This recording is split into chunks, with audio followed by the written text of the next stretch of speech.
Hello friends, welcome to शिक्षक prep. तो friends, हम सीटेट एग्ज़ाम की प्रिपरेशन कर रहे हैं, आप जानते ही हैं। और अभी हमारी प्रीवियस ईयर क्वेश्चन पेपर की सीरीज़ चल रही है, जिसमें हमने अभी तक total previous year question paper के 32 सेट लगा लिए हैं और आज हमारा 33वां सेट है। तो आज की क्लास में भी हम हर क्लास की तरह प्रीवियस ईयर क्वेश्चन पेपर लगाएंगे, जो कि आपके पेपर 1 और पेपर 2 दोनों के लिए हैं। ठीक है, आप लोग कमेंट भी करते हैं कि ये पेपर 1 का है या पेपर 2 का, तो ये सारी क्लासेस आपकी दोनों के लिए हैं, क्योंकि सिलेबस सेम है और जो क्वेश्चन का लेवल है ना, मैंने मिक्स करके लिया हुआ है पेपर 1 पेपर 2 दोनों का। ठीक है, तो चलिए स्टार्ट करते हैं आज की क्लास। और इससे पहले वाली वीडियोस जिन भी स्टूडेंट्स ने नहीं देखी हैं, इस वीडियो के डिस्क्रिप्शन बॉक्स में आप देखिएगा, वहाँ पर आपको प्लेलिस्ट का लिंक मिल जाएगा। उस प्लेलिस्ट में मैंने सारी क्लासेस एक साथ ऐड कर दी हैं, ताकि आपको कहीं और से उन्हें ढूंढने की ज़रूरत ना पड़े। तो चलिए हर क्लास की तरह हर क्वेश्चन का डिटेल्ड एक्सप्लेनेशन समझते हुए हम चलेंगे। और हाँ, आप में से काफ़ी सारे स्टूडेंट्स के ये भी कमेंट्स आ रहे थे कि आप हिंदी भी स्टार्ट करवा दीजिए। तो देखिए, थियोरी की क्लासेस तो मैं आपको ऑलरेडी करवा चुकी हूँ, ठीक है। और अभी हमारी प्रीवियस ईयर क्वेश्चन पेपर की सीरीज़ चल रही है, तो इस सीरीज़ में आज से हम हिंदी भी स्टार्ट कर रहे हैं। तो आपको हिंदी की क्लासेस भी देखने को मिलेंगी, इसलिए आप लोग चैनल को सब्सक्राइब करके बेल आइकन प्रेस कर लें, क्योंकि जब आप बेल आइकन प्रेस किए रहेंगे तो आपके पास वीडियो का नोटिफिकेशन आएगा। ठीक है, चलिए आगे बढ़ते हैं। और आज की क्लास का सबसे पहला क्वेश्चन आपके सामने ये रहा। और देखिए, ये ना सीटेट का फेवरेट क्वेश्चन है, फेवरेट भी है और बहुत इजी भी है। तो चलिए इस क्वेश्चन को समझ लेते हैं। क्वेश्चन है, डैश प्राथमिक सामाजिकरण की संस्था है, जबकि डैश द्वितीयक सामाजिकरण की संस्था है। अब देखिए, बच्चे का जो सामाजिकरण है वो सोशलाइजेशन है। सबसे पहले आपको ध्यान रखना है, वो स्टार्ट हो जाता है फैमिली से। आप में से काफ़ी सारे स्टूडेंट्स तो ये चीज़ जानते ही होंगे, क्योंकि मैंने थ्योरी की क्लासेस में भी आपको समझाया था। और ये जो प्रीवियस ईयर क्वेश्चन पेपर की सीरीज़ कर रहे हैं, तो यहाँ पर क्वेश्चंस रिपीट होकर के पूछे जा रहे हैं। तो इसीलिए जो सीरीज़ कंटिन्यू देख रहा होगा उसको तो आंसर मिल ही गया होगा। ठीक है, तो मैं आपको हमेशा बोलती हूँ, जो बच्चे का सोशलाइजेशन होता है वो फैमिली से स्टार्ट हो जाता है। सोशलाइजेशन मतलब ये नहीं है कि बहुत सारे लोग जब इकट्ठा होंगे, अलग अलग कम्युनिटी के आएंगे, तब ही जाकर वो एक समाज बनता है। ऐसा नहीं है। जो एक छोटा बच्चा होता है ना, उसके लिए उसकी फैमिलीज में जो मेंबर हैं वो भी उसके लिए एक समाज की तरह काम करते हैं, क्योंकि बच्चा छोटा है, फैमिली में 4-5 लोग हैं, बच्चा उनको देखता है, इमिटेशन करके उनसे बोलना सीखता है। यानी कि फैमिली मेम्बर्स जो भी हैं वो जिस भी लैंग्वेज में एक दूसरे से बातचीत करते हैं, उन्हें देखकर बच्चा भी उसी लैंग्वेज में बातचीत करना सीखता है। इस तरीके से धीरे धीरे बच्चे का सोशलाइजेशन फैमिली से स्टार्ट हो जाता है। ठीक है, तो यहाँ पर अब आपको आंसर ढूंढने में बहुत ही आसानी हो जाएगी, क्योंकि देखिए, डैश प्राथमिक सामाजिकरण की संस्था है, जबकि डैश द्वितीयक। यानी कि स्टार्टिंग में जो बच्चे का सोशलाइजेशन है वो कहाँ से होता है, तो मैंने आपको बताया प्राथमिक एजेंसी या फिर प्राथमिक संस्था हमारी परिवार होती है, फैमिली होती है। अब देखिए, यहाँ पर परिवार 2 ऑप्शन में दिख रहा है, और इन 2 ऑप्शन में तो परिवार है ही नहीं, तो ये 2 ऑप्शन हो गए एलिमिनेट। इस तरीके से एलिमिनेशन मेथड से भी आप अपने आंसर तक पहुँच जाएंगे। अब इन दोनों में से कौन सा होगा, यानी कि बच्चे के सामाजिकरण का द्वितीयक संस्था कौन सी होगी, पड़ोस होगी या किताबें होंगी, आप खुद बताइए। स्कूल जाने से पहले बच्चे के आस पड़ोस में जो लोग रहते हैं, बच्चा उन्हें देखता है, उनकी बातें सुनता है ना। जब बच्चा छोटा होता है, उसके आस पड़ोस में जितने भी लोग होते हैं, अगर उसमें कुछ बच्चे होंगे तो वो उसके फ्रेंड भी बन जाते हैं स्कूल जाने से पहले। तो जो बच्चे का सामाजिकरण होता है, उसमें प्राथमिक जो संस्था है वो परिवार है, और द्वितीयक संस्था है आपकी पास पड़ोस। ठीक है, क्योंकि पास पड़ोस के लोगों का भी तो बच्चे के ऊपर प्रभाव पड़ता है। जैसे पास पड़ोस में कुछ लोग रहते हैं, अगर वो कभी घर में आ जाते हैं, बच्चा देखता है कि ये हमारे पड़ोसी हैं, किस तरीके से बातचीत कर रहे हैं। भले ही बच्चे का दिमाग उस लेवल पर अभी मैच्योर नहीं हुआ है, लेकिन जो सामाजिकरण है, सोशलाइजेशन है, वो स्टार्ट हो जाता है। ठीक है, बच्चा परिवार से ही तो सीखता है कि किससे किस तरीके से बात करनी है, किसको क्या रिस्पेक्ट देनी है, किस तरीके से। कहते हैं ना कि फैमिली में जो बड़े लोग होते हैं, यानी कि फैमिली मेम्बर्स जो हैं, पेरेंट्स जो हैं, वही तो चीज़ें सिखाते हैं बच्चों को, कि आपसे बड़े अंकल आंटी दिख रहे हैं तो उन्हें आप नमस्ते करिए, ये सारी चीज़ें। तो बच्चे का सामाजिकरण परिवार से हो जाता है, और उसके बाद पास पड़ोस, और पास पड़ोस के बाद फिर वो धीरे धीरे स्कूल जाता है। फिर बच्चे का सामाजिकरण स्कूल में भी होता है। ठीक है, किताबें, समकक्षी, ये सब बाद में आएंगे। स्टार्टिंग पूछा है यहाँ पर, प्राथमिक पूछा है, प्राथमिक परिवार हो जाएगा, और द्वितीयक सामाजिकरण की संस्था हमारी पड़ोस हो जाएगी। तो option 1 will be the right answer. आगे बढ़ते हैं, नेक्स्ट क्वेश्चन। सीखने के लिए आकलन में क्या शामिल है, सीखने के लिए आकलन। अब देखिए, ये जो आकलन है ना, दो प्रकार का होता है। एक होता है सीखने के लिए आकलन, मैंने आप लोगों को पहले भी समझाई थी ये चीज़ें, याद करिए। जो भी लोग कंटिन्यूसली सीरीज़ को फॉलो कर रहे हैं कमेंट करके ज़रूर बताइएगा। सीखने के लिए आकलन और एक होता है सीखने का आकलन। इन दोनों में मैंने आपको डिफरेंस बताया था, क्योंकि ये सीटेट में बहुत बार ये पूछा जाता है। इसकी जगह आपसे ये भी पूछ दिया जाएगा कि सीखने का आकलन में क्या शामिल है, फिर आप क्या टिक करेंगे। अभी तो पूछा है सीखने के लिए आकलन। देखिए, सीखने के लिए आकलन को इंग्लिश में बोलते हैं असेसमेंट फॉर लर्निंग, और सीखने का आकलन होता है असेसमेंट ऑफ लर्निंग। ठीक है, ये वाला फॉर और ये वाला ऑफ, सीखने के लिए आकलन और सीखने का आकलन, आपको ध्यान रखना है, इसीलिए मैं बार बार रिपीट कर रही हूँ। आप लोग नोट डाउन कर लीजिए अगर आपके पास नोट्स बने हुए नहीं हैं, या फिर अगर आपके पास नोट्स बिल्कुल भी नहीं है। एंड यस, आगे बढ़ने से पहले आपको एक चीज़ बताना चाहूँगी फ्रेंड्स, मैंने आप लोगों के लिए खुद से CDP के हैंड रिटन नोट्स भी बनाए हुए हैं। काफ़ी सारे स्टूडेंट्स उन नोट्स को परचेज़ कर चुके हैं, बहुत ही कम प्राइस पर आपको अवेलेबल हो रहे हैं। पेपर 1 पेपर 2 दोनों के लिए हैं, और जितना भी आपका सिलेबस है पूरा उसमें कवर किया गया है, और अलग अलग न्यूमोनिक भी मैंने उसमें आपको मेंशन करे हैं ताकि आपको याद करने में ईजी हो जाए। तो वहाँ पर आप देखिएगा, जिन लोगों के पास भी नोट्स हैं, मैंने इम्पॉर्टेंट फैक्ट्स करके ऊपर हेडिंग डाली होगी, और उसके नीचे ये सारे टर्म्स आपको करवाए होंगे। सीखने के लिए आकलन, सीखने का आकलन, ये जितने भी टर्म्स हैं। ठीक है, तो देखिए सीखने के लिए आकलन क्या होता है। सीखने के लिए आकलन मैंने आपको बताया असेसमेंट फॉर लर्निंग।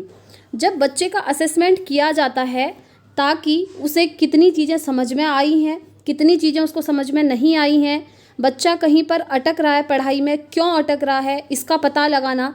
यानी कि पढ़ाने के दौरान भी बच्चे का मूल्यांकन हो रहा है, ठीक है, और पढ़ाने के बाद भी बच्चे का मूल्यांकन हो रहा है, यानी कि मूल्यांकन आपका कंटिन्यूसली चल रहा है, उसे हम कहते हैं सीखने के लिए आकलन। देखिए, मैं आपको यहाँ पर डिफरेंस ऐसे समझा देती हूँ, for learning end of learning. For learning में आता है आपका formative assessment, end of learning में आता है आपका समेटिव असेसमेंट। अब ये फॉर्मेटिव असेसमेंट और समेटिव असेसमेंट क्या है। फॉर्मेटिव असेसमेंट को हिंदी में बोलते हैं रचनात्मक मूल्यांकन, और समेटिव को बोलते हैं समेटिव को बोलते हैं योगात्मक। ठीक है, योगात्मक मूल्यांकन। तो देखिए, फॉर्मेटिव असेसमेंट मतलब होता है कि सीखने की प्रक्रिया के दौरान बच्चे का मूल्यांकन करना। स्कूल में आप देखते होंगे FA होते हैं बच्चों के, साल में 4 बार FA करवाए जाते हैं, या फिर यूनिट टेस्ट जिनको कहते हैं, एक साल में 4-5 बार यूनिट टेस्ट लिए जाते हैं।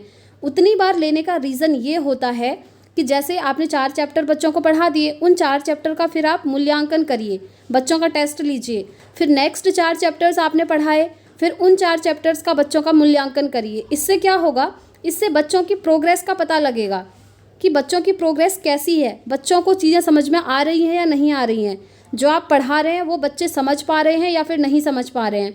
हो सकता है कुछ बच्चों को समझ में नहीं आ रहा हो, जैसे कोई चैप्टर समझ में नहीं आ रहा है, तो इस मूल्यांकन के थ्रू आपको पता चल जाएगा कि हाँ, जब मैंने टेस्ट लिया तो बच्चे ने इन क्वेश्चन का आंसर नहीं दिया, मतलब बच्चे को ये वाला चैप्टर समझ में नहीं आया। फिर आप क्या करेंगे, उस चैप्टर को दोबारा से पढ़ाएंगे, और इस तरीके से पढ़ाएंगे कि बच्चे के फिर समझ में आ जाए, अलग अलग टीचिंग मेथड्स का यूज़ करके। ठीक है, ये होता है असेसमेंट फॉर लर्निंग, सीखने के लिए आकलन, यानी कि बच्चों को और सिखाना है आपने आगे, और उसके बाद इसके लिए बच्चे का आकलन कर रहे हैं। अब ऐसे होता है आपका समेटिव, यानी कि सीखने का आकलन। इसमें क्या आता है ना, जो आपके एनुअल एग्ज़ाम होते हैं, जो साल में एक ही बार होता है, यहाँ पर क्या होता है, सिर्फ ये देखा जाता है कि बच्चे ने कितना अचीव करा है।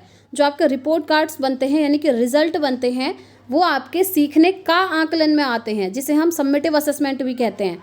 ठीक है, इसमें क्या होता है ना, सीधे बच्चे का ऐसे मूल्यांकन होगा, या तो पास कर दिया जाएगा या तो फेल कर दिया जाएगा। उसके बाद बिल्कुल भी ये गुंजाइश नहीं होगी कि उस रिज़ल्ट में, जैसे पहले बच्चा अगर फेल हो गया तो उसे आप पास कर देंगे, ऐसा नहीं हो सकता। फिर बच्चे को उसी क्लास में दोबारा पढ़ना पड़ेगा, यानी कि ये वाला मूल्यांकन बेहतर नहीं माना जाता है, क्योंकि यहाँ पर ये पता नहीं लगाया जाता है कि बच्चा फेल क्यों हो रहा है ना, क्योंकि एनुअल एग्ज़ाम हो रहे हैं, डायरेक्टली रिजल्ट दे रहे हैं, तो वहाँ पर पास फेल घोषित कर दिया जाता है। तो इसे बोलते हैं सीखने का आकलन। एंड सीटेट में ऐसे भी क्वेश्चन पूछा है, ठीक है, FA और SA, तो इसे भी आप याद रखेंगे। तो आई होप आप लोग ये समझ गए होंगे। अब इसके आंसर पर हम चलते हैं। क्या होगा, अब आप लोगों को खुद ही बताना है। पहला है, सीखने सिखाने से पहले हाँ, सीखने सिखाने से पहले और सीखने सिखाने के दौरान और सीखने के बाद मूल्यांकन। मैंने आपको बताया ना, इसमें यही होता है। जो आपकी टीचिंग की प्रोसेस चल रही है उसमें भी आप मूल्यांकन करेंगे, उससे पहले भी कर सकते हैं, उसके दौरान भी करेंगे और बाद में भी करेंगे। स्वमूल्यांकन, स्वमूल्यांकन होता है सीखने के लिए आकलन नहीं। स्वमूल्यांकन मतलब तो होता है सेल्फ असेसमेंट, ये भी आप लिख लीजिएगा। ये होता है सेल्फ असेसमेंट जब बच्चा खुद का खुद ही मूल्यांकन कर रहा होता है। ये इसका आंसर नहीं होगा।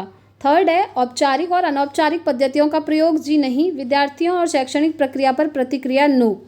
इसका सीधा सीधा आंसर क्या हो जाएगा, ऑप्शन 1। और आई होप कि आप लोग समझ भी गए होंगे। नेक्स्ट क्वेश्चन पे चलते हैं। निम्नलिखित में से कौन सा किसी व्यक्ति के सामाजिक संचार कौशल और मित्र बनाने की क्षमता को महत्वपूर्ण रूप से प्रभावित करता है? पहला है स्वलीनता, दूसरा है लेखन वैकल्य, तीसरा है प्रमस्तिष्कीय घात और चौथा है गतिशील दिव्यांगता। तो देखिए, इसमें से आपको लग रहा होगा कि कुछ भी हो सकता है, लेकिन यहाँ पर क्या है ना कि आपको मोस्ट अप्रोप्रिएट आंसर ढूंढना पड़ेगा, जो कि है आपका प्रमस्तिष्कीय घात। मस्तिष्क में ऐसा कुछ घात बोले तो घात मतलब होता है जैसे चोट लगी होगी, कुछ ऐसा इंसिडेंट हुआ होगा बच्चे के साथ, ये चीज़ होती है। ठीक है, तो ये इसका राइट आंसर होगा, क्योंकि ये किसी व्यक्ति के सामाजिक संचार कौशल और मित्र बनाने की क्षमता को प्रभावित कर सकता है। समाज में कहाँ किससे किस तरीके से बातचीत करनी है, ये चीज़ बच्चा नहीं समझ पाएगा। या फिर सोसाइटी में जैसे फ्रेंड होते हैं, अपना फ्रेंड सर्कल होता है, वो बच्चा नहीं बना पाएगा। अगर दिमाग में कोई ऐसी चोट लगी होगी तो हो सकता है बच्चा उससे अफेक्ट हो। ठीक है, तो इसका राइट आंसर हो जाएगा ऑप्शन 3। आगे बढ़ते हैं।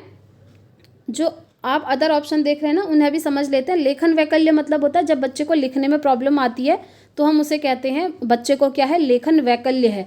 और कौन सा लेखन वैकल्य है, उसे है डिस्ग्राफिया। ये सब मैंने आपको करवाए भी हैं, ठीक है, थियोरी की क्लासेस में भी। डिस्ग्राफिया होता है लेखन वैकल्य जब बच्चे को लिखने में प्रॉब्लम आ रही है। ऐसे ही आपका डिसलेक्सिया होता है। डिसलेक्सिया जब बच्चे को पढ़ने में प्रॉब्लम आती है, उसे पठन वैकल्य कहते हैं। ठीक हो गया, चलिए आगे बढ़ते हैं। और स्वलीनता भी समझ लेते हैं। स्वलीनता को हम इंग्लिश में बोलते हैं ऑटिज्म। ऑटिज्म मतलब होता है स्वलीनता, यानी कि जब बच्चा जो है अकेले रहना पसंद करता है, समाज में जाना पसंद नहीं करता है, बस खुद से ही बातें करता है। और समाज के लोग, कभी होता है कि समाज के 2-4 लोग घर में आ गए तो वो खुद को अनकंफर्टेबल फील करता है, कंफर्टेबल नहीं हो पाता समाज में लोगों के साथ। इस वजह से उसकी जो कम्युनिकेशन की पावर होती है वो भी कम होने लगती है, क्योंकि वो समाज से इंटरेक्शन करना ही नहीं चाहता है। ठीक है, तो उस बच्चे में क्या होता है, स्वलीनता होती है, यानी कि ऑटिज्म होता है। आगे बढ़ जाते हैं। Next question. निम्नलिखित में से कौन सा लेखन वैकल्य वाले विद्यार्थी को शामिल करने में बाधा उत्पन्न करेगा? यानी कि ऐसा कौन सा ऑप्शन है जिसमें किसी व्यक्ति को लेखन वैकल्य है, लिखने में प्रॉब्लम आ रही है, और उसको पढ़ाते हुए बाधा क्या चीज़ उत्पन्न करेगी, ये आपसे पूछा है। पहला है मूल्यांकन के लिए लिखित कार्य अनिवार्य करना, दूसरा है नोट्स बनाने और विचार साझा करने के लिए अतिरिक्त समय देना, तीसरा है कक्षा के नोट्स की टाइप की हुई प्रतियां उपलब्ध करवाना, और चौथा है कक्षा में ऑडियो रिकॉर्डर और लैपटॉप उपलब्ध कराना। अब आप लोग खुद ही सोचिए, किसी बच्चे को लिखने में दिक्कत आ रही है और अगर मूल्यांकन के लिए आप लिखित कार्य को अनिवार्य कर देंगे, ये चीज़ तो बच्चे की जो टीचिंग लर्निंग की प्रोसेस है उसमें बाधा उत्पन्न करेगी, रुकावट पैदा करेगी। क्यों? क्योंकि बच्चे को लिखने में प्रॉब्लम हो रही है। अगर बच्चे को लिखने में दिक्कत है, लेखन वैकल्य है, तो आप क्या करेंगे, ऑडियो रिकॉर्डर के थ्रू आप उनको पढ़ा सकते हैं। नोट्स छपी हुई जो आपकी ज़ेरॉक्स कॉपी हैं वो बच्चों को दे सकते हैं, क्योंकि वहाँ पर बच्चों को लिखना नहीं पड़ेगा, सिर्फ याद करना होगा। नोट्स बनाने के लिए, विचार साझा करने के लिए आप कहेंगे तो वो चीज़ बच्चा कर सकता है, क्योंकि उसके जो थॉट्स हैं उसने एक्सप्रेस करना है, लिखना कुछ नहीं है। तो अगर बच्चे को लेखन वैकल्य है, लिखने में दिक्कत है, तो लिखने से रिलेटेड चीज़ें आप उसको नहीं देंगे। ठीक है, उसको पढ़ने से रिलेटेड दीजिए, ये चीज़ें होंगी। तो ये ऑप्शन यहाँ पर बिल्कुल सही हो जाएगा, क्योंकि यही आपका बाधा उत्पन्न करेगा। आगे बढ़ते हैं। Next question. उन विद्यार्थियों के सफल समावेशन के लिए जिन्हें श्रवण बाधिता है, एक शिक्षिका को क्या करना चाहिए? अब श्रवण बाधिता मतलब होता है बच्चा जो है सुन नहीं पाता है, या फिर बच्चे को कम सुनाई देता है। ठीक है, श्रवण मतलब होता है सुनना, ये चीज़ ध्यान रखेंगे। तो अगर बच्चे को कम सुनाई दे रहा है तो शिक्षिका को क्या करना चाहिए? पहला है सांकेतिक भाषा के प्रयोग को हतोत्साहित करना चाहिए, दूसरा है व्यापक रूप से मौखिक स्पष्टीकरण का प्रयोग करना चाहिए, तीसरा है व्याख्यान के ऑडियो टेप का प्रावधान करना चाहिए, और चौथा है पर्याप्त और गैर मौखिक अभिव्यक्तियों का प्रयोग करना चाहिए। अब देखिए यहाँ पर इसका आंसर क्या होगा। पहला है सांकेतिक भाषा के प्रयोग को हतोत्साहित करना चाहिए। जी हाँ, इसको हतोत्साहित करना ही चाहिए, क्योंकि सांकेतिक भाषा का प्रयोग अगर आप करेंगे तो ये यहाँ पर नहीं चलेगा। नेक्स्ट है व्यापक रूप से मौखिक स्पष्टीकरण का प्रयोग करना चाहिए। देखिए मौखिक स्पष्टीकरण फिर से वही हो गया, आप बोलेंगे और बच्चे को तो सुनाई नहीं दे रहा है। इधर भी वही है ऑडियो टेप का प्रावधान, ऑडियो टेप के माध्यम से अगर आप पढ़ाएंगे बच्चे को तो सुनाई नहीं दे रहा है, फिर बच्चे में श्रवण बाधिता है, ये चीज़ तो उसको और ज़्यादा क्या करेगी, प्रॉब्लम क्रिएट करेगी, क्योंकि बच्चे को सुनने में दिक्कत है। ठीक है, आगे बढ़ते हैं। अगर यहाँ पर लिखा होता कि सांकेतिक भाषा के प्रयोग को आप एनकरेज करेंगे, सांकेतिक भाषा का प्रयोग करना है या फिर उसको बढ़ावा देंगे, ऐसा होता तो ये ऑप्शन सही हो जाता। क्योंकि देखिए सांकेतिक भाषा में क्या होता है ना, साइन लैंग्वेज, बोलना नहीं होता है, सिर्फ इशारों के थ्रू बच्चे को चीज़ें सिखानी होती हैं।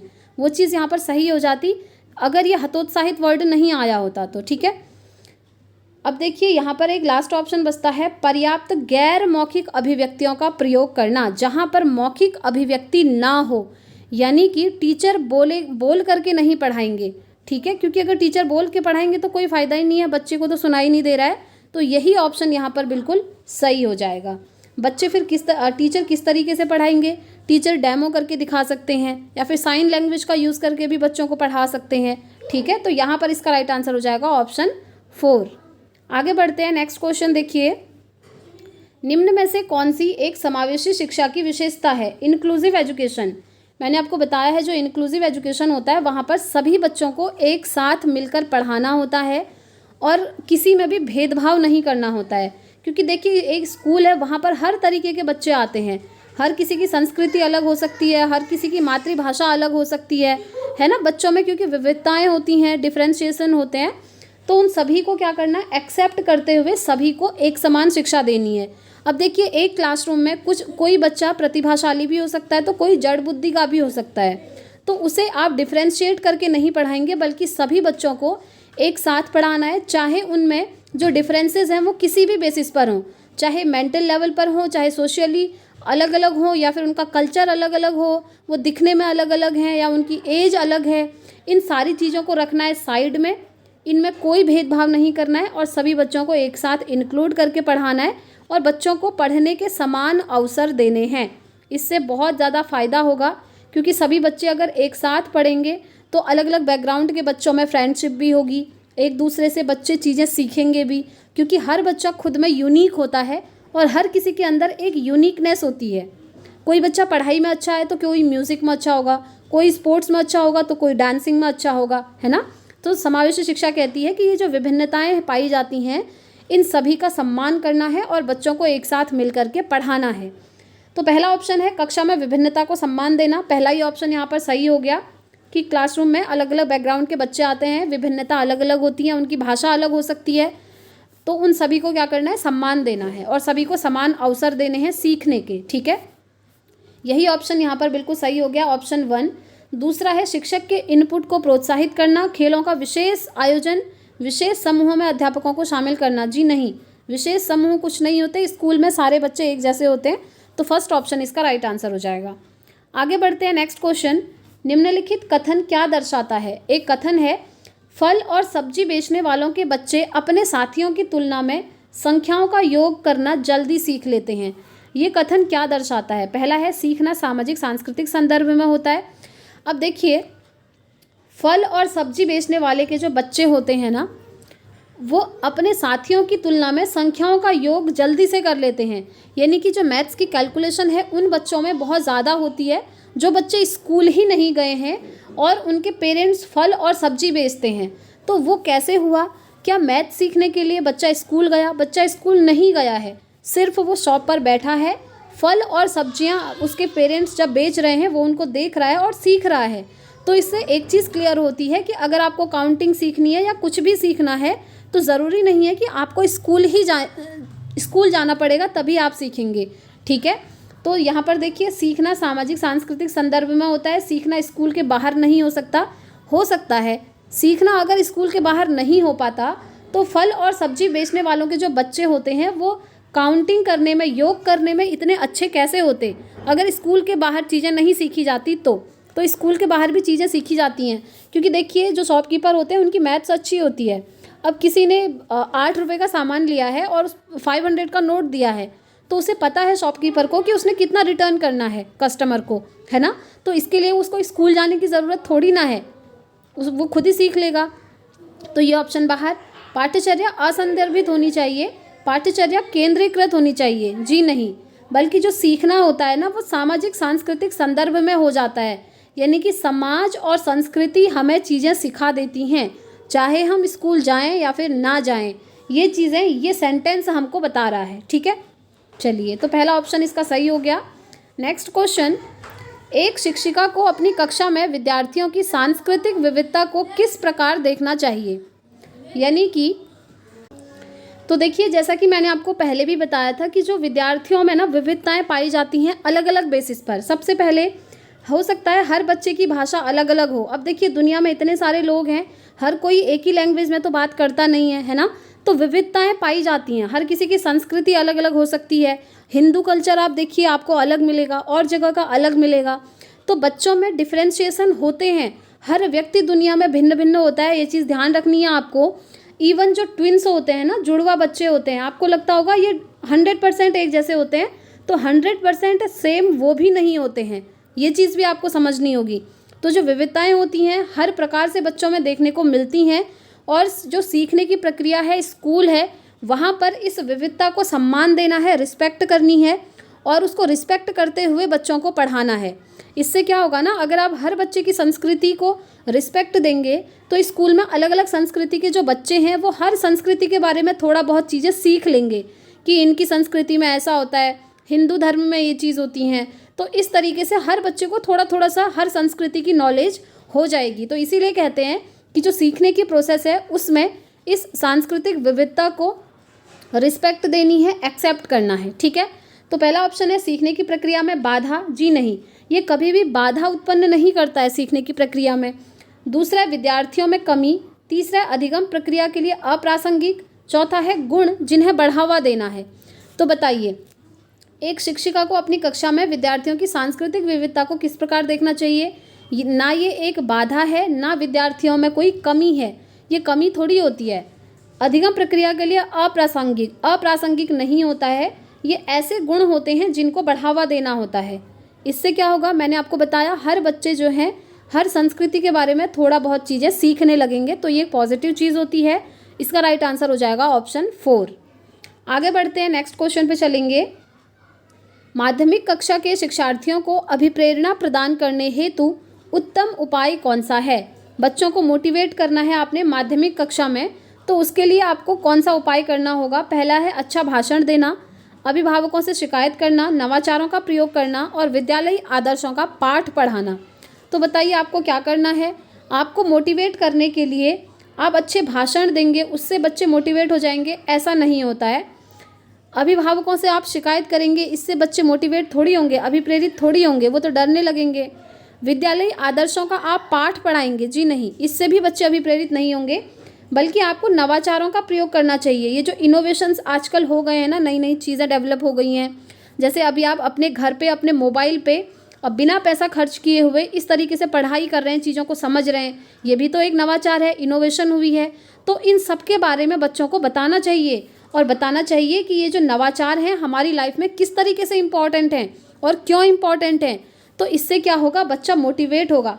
पहले तो इस तरीके की जो चीज़ें होती हैं ना, उन्हें सुनने के लिए बच्चे बहुत इंटरेस्ट के साथ सुनते हैं कि अच्छा आज टीचर कुछ नया बता रहे हैं, क्योंकि ये चीज़ें उसके घर में डेली लाइफ में हो रही हैं और आप उसके बारे में बच्चों को बता रहे हैं, तो बच्चे ध्यान से सुनते हैं। और फिर वहाँ से आप धीरे धीरे बच्चों को सिखा सकते हैं, चीज़ें मोटिवेट कर सकते हैं कि आपको पढ़ाई करनी चाहिए, जब आप पढ़ाई करेंगे तो ऐसे होगा, सारी चीज़ें उनको बतानी चाहिए इनोवेशन के थ्रू। जैसे आप कुछ महापुरुष के एग्जाम्पल दीजिए, उनके बारे में कुछ बताइए, उन्होंने ये काम किए। आइंस्टाइन के बारे में बताइए, उन्होंने किस चीज़ का इनोवेशन किया। ये सारी चीज़ें जब आप करेंगे, अलग अलग नवाचारों का प्रयोग करेंगे, तो इसमें बच्चे इंटरेस्ट भी लेंगे और अंदर से मोटिवेट भी होंगे पढ़ाई करने के लिए। तो इसका राइट आंसर हो जाएगा ऑप्शन 3। आगे बढ़ते हैं, नेक्स्ट क्वेश्चन पे चलेंगे। छोटे बच्चों के सामाजिकरण में खेलों द्वारा जो लाभ मिलता है वह कैसा है। देखिए, सामाजिकरण हर तरीके से होता है, खेलों के माध्यम से भी होता है, दोस्तों के साथ बैठ कर के भी हो सकता है, फैमिली में तो होता ही है, पास पड़ोस में होता है, कहीं धार्मिक जो ग्रंथ होते हैं उससे भी बच्चे का सामाजिकरण होता है। आप कहीं घूमने जा रहे हैं, एयरपोर्ट पे गए हैं, वहाँ भी आपका सामाजिकरण होगा। आप किसी लाइब्रेरी में गए हैं, वहाँ पर भी सामाजिकरण हो सकता है। आप समाज में गए हैं, 4 लोग आपस में बातचीत कर रहे हैं, आप साइड में खड़े होकर के बस सुन रहे हैं, उन्हें देख रहे हैं, तब भी आपका सामाजिकरण होता है। सामाजिकरण मतलब होता है लोगों को देख करके चीज़ें समझना और फिर उनको अपने अंदर अप्लाई करना कि आज मैंने वहाँ जाकर ये चीज़ें देखी, अच्छा इस चीज़ से ऐसा होता है। इस तरीके से बच्चे का सोशलाइजेशन होता है। तो जो सोशलाइजेशन होता है, सामाजिकरण होता है, वो खेल के द्वारा भी होता है। तो जो खेलों के द्वारा लाभ मिलता है वह क्या है, ये आपसे पूछा है। पहला है बालक के शारीरिक एवं गामक विकासों को बढ़ावा मिलता है। दूसरा है बालक की क्रियाओं का अन्य बालकों की तुलना में मूल्यांकन हो जाता है। तीसरा है बालक सामाजिक प्रत्याशाओं के अनुकूल समायोजन सीख जाता है। चौथा है बालक शारीरिक रूप से विश्राम पा लेता है। अब यहाँ पर आपको सारे ही ऑप्शन सही लग रहे होंगे क्योंकि सामाजिकरण की बात हुई है और सामाजिकरण हर लेवल पर होता है। और जब बच्चा खेल रहा होता है तो खेलों के माध्यम से सबसे ज़्यादा उसका शारीरिक और गामक विकास होता है, यानी कि बॉडी मूवमेंट होता है। तो हम यही कहेंगे कि फिजिकल डेवलपमेंट यानी कि शारीरिक विकास तेज़ी से हो रहा है। और गामक विकास मतलब होता है आपकी जो मोटर स्किल्स होती हैं। मोटर स्किल्स मतलब होती हैं आपकी मसल्स में मजबूती आना। एक तो होता है फिजिकल डेवलपमेंट, आपके शरीर में वो मजबूती आना। एक होता है मोटर डेवलपमेंट, ठीक है, गामक विकास। मोटर डेवलपमेंट में होता है आपकी जो मसल्स हैं, बॉडी की अस्थियां हैं, हड्डियां हैं, वो जब विकसित होती हैं तो उसे हम कहते हैं मोटर डेवलपमेंट। तो देखिए खेलों के माध्यम से ये दोनों ही चीज़ें होती हैं।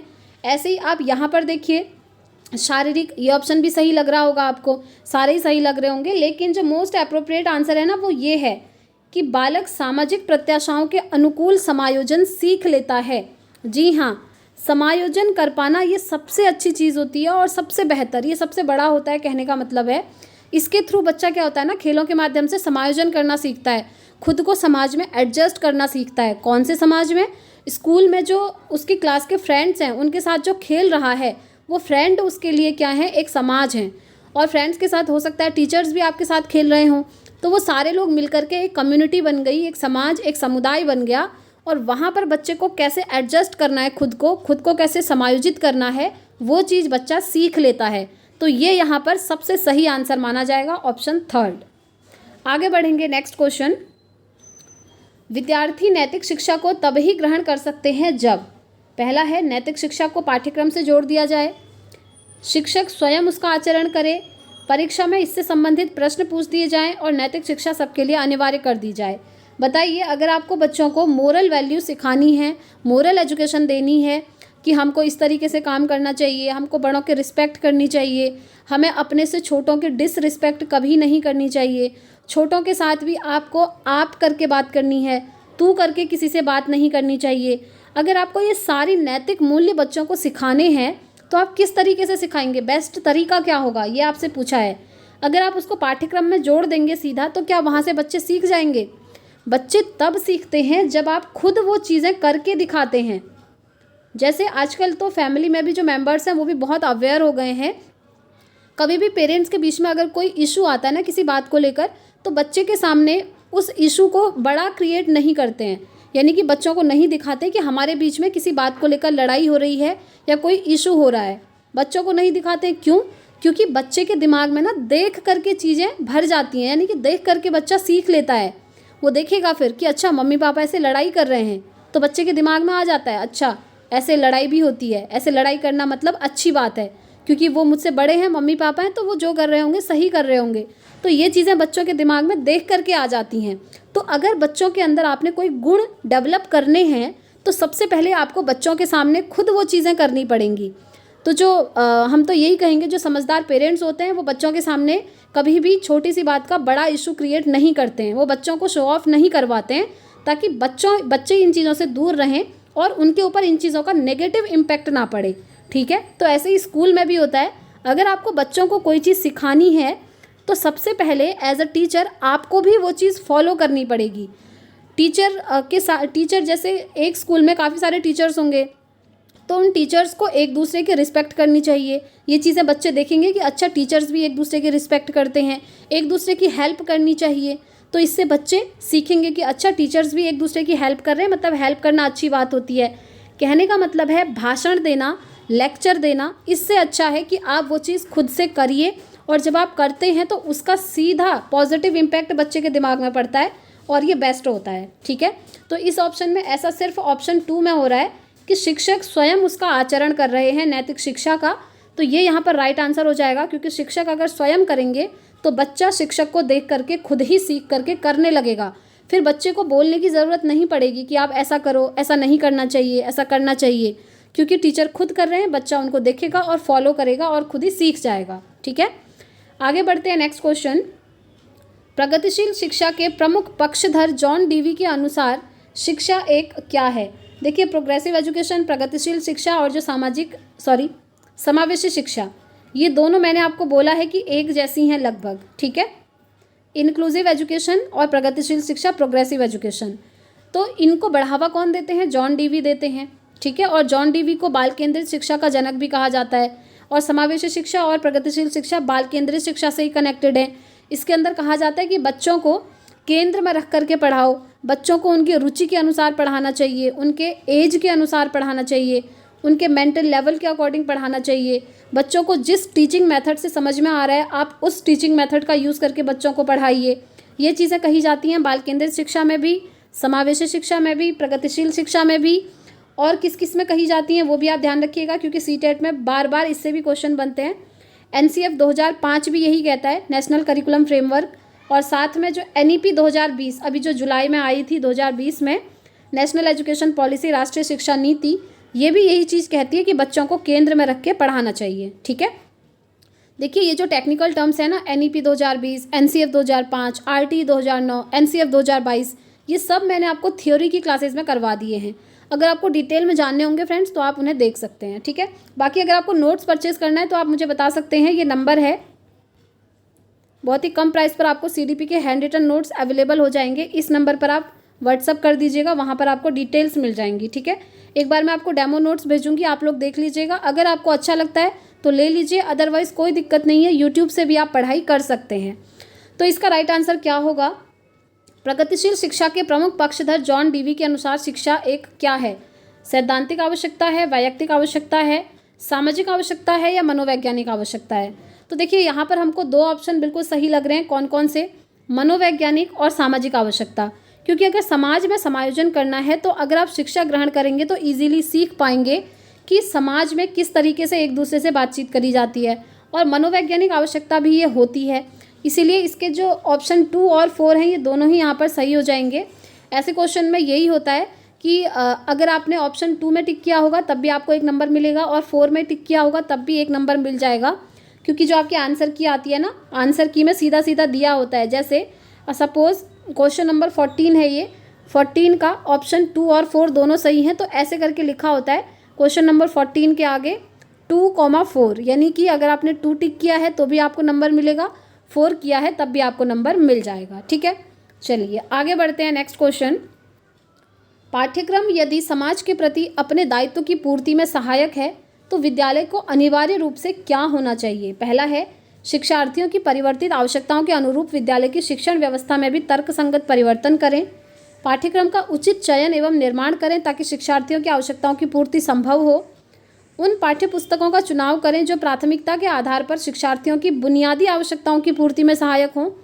चौथा है, शिक्षार्थियों की बुनियादी आवश्यकताओं का निर्धारण करें तथा उनके अनुकूल पाठ्यक्रम का निर्माण करें। तो देखिए सारे ही ऑप्शन सही लग रहे हैं, लेकिन जो राइट आंसर होगा वो ऑप्शन 3 होगा, क्योंकि यहाँ पर देखिए ऐसी पाठ्य पुस्तकों का चुनाव करने के लिए कहा जा रहा है जो प्राथमिकता के आधार पर शिक्षार्थियों की बुनियादी आवश्यकताओं की पूर्ति कर पाए।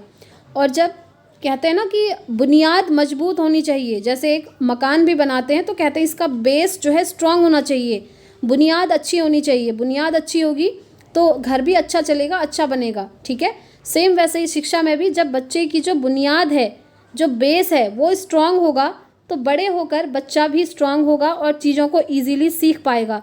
तो सबसे पहले बेस स्ट्रांग करना होता है। जैसे अभी आप सीडीपी की क्लासेस देख रहे हैं, अगर आपको पता ही नहीं है कि इसमें कौन कौन से चैप्टर हैं और किसी जैसे ये क्वेश्चन है, इसका आंसर ये क्यों है, इसका रीज़न ही आपको पता नहीं है, तो इसका मतलब है कि आपका बेस स्ट्रॉन्ग नहीं है। आपको नहीं पता कि इस क्वेश्चन का ये वाला ऑप्शन क्यों सही है, ये चीज़ आपको पता होनी चाहिए। इसीलिए इसमें कहा है कि ऐसी पाठ्य पुस्तकों का चुनाव करें जिससे शिक्षार्थियों की जो बुनियादी आवश्यकता है पहले वो पूरी हो जाएं। तो यही इसका यहाँ पर राइट आंसर हो जाएगा। आगे बढ़ते हैं नेक्स्ट क्वेश्चन। निम्नलिखित में से कौन सी स्थिति विद्यार्थियों के अधिगम और चिंतन को सुसाध्य करेगी, लर्निंग को और आपके थॉट्स को सुसाध्य करेगी? पहला है ऐसी परिस्थितियां बनाना जहां विद्यार्थी निष्क्रिय श्रोता हो। जी नहीं, निष्क्रिय श्रोता मतलब बच्चे का ध्यान ही नहीं है पढ़ने में, उसका मन ही नहीं है, वो निष्क्रिय है। तो ऐसे में थोड़ी ना उसका जो अधिगम और चिंतन है वो बढ़िया तरीके से होगा। वो तब अच्छे से होगा जब बच्चा क्या होगा, एक्टिव होगा, सक्रिय होगा, उसका पढ़ाई में मन होगा। दूसरा है कक्षा की चर्चाओं में भागीदारी को हतोत्साहित नहीं बल्कि प्रोत्साहित करना है। थर्ड है विद्यार्थियों को अपने स्वयं के सीखने पर नियंत्रण करने के लिए प्रतिबंधित करना। चौथा है विद्यार्थियों को व्यावहारिक गतिविधियां प्रदान करना। अब देखिए थर्ड ऑप्शन है कि बच्चा जो चीज़ें स्वयं सीख सकता है उसमें आप प्रतिबंध लगा दे रहे हैं कि नहीं, आप स्वयं नहीं सीख सकते, बच्चे को आप कंट्रोल कर रहे हैं। कंट्रोल करना मतलब टीचर कभी कभी कहते हैं ना कि मैंने ये कहा तो आपको करना पड़ेगा, ऐसा करो अदरवाइज़ आपको मार पड़ेगी। ये होता है बच्चों को कंट्रोल करना, ऐसी चीज़ें कभी नहीं करनी चाहिए। तो इसका राइट आंसर होगा कि विद्यार्थियों को व्यावहारिक गतिविधियां प्रदान करना। अगर आपको अधिगम और चिंतन को सुसाध्य करना है तो जो विद्यार्थियों की व्यावहारिक गतिविधियां हैं उनको प्रदान करनी पड़ेंगी। ठीक है, बच्चा जहाँ पर अपने मन से चीज़ों को सीख पाए, उसका इंटरेस्ट जिस चीज़ में हो उस चीज़ को वो पढ़े, ये सारी चीज़ें आपको करनी होंगी, तभी जाकर आपकी जो लर्निंग की प्रोसेस है वो बेहतर बन पाएगी। तो आज की क्लास में इतने ही क्वेश्चन रखते हैं फ्रेंड्स, इससे आगे के क्वेश्चन हम कल की क्लास में डिस्कस करेंगे। आई होप आपको वीडियो पसंद आई होगी। पसंद आई है तो लाइक शेयर ज़रूर कीजिएगा, और कोई भी क्वेरी है आपकी तो आप मुझसे कमेंट बॉक्स में पूछ सकते हैं फ्रेंड्स। तो इस वीडियो में इतना ही रखते हैं, और आप लोग हिंदी की क्लासेस भी देख सकते हैं, हिंदी की क्लासेस भी आज से स्टार्ट हो चुकी हैं। तो मिलते हैं फ्रेंड्स नेक्स्ट वीडियो में। Thanks for watching.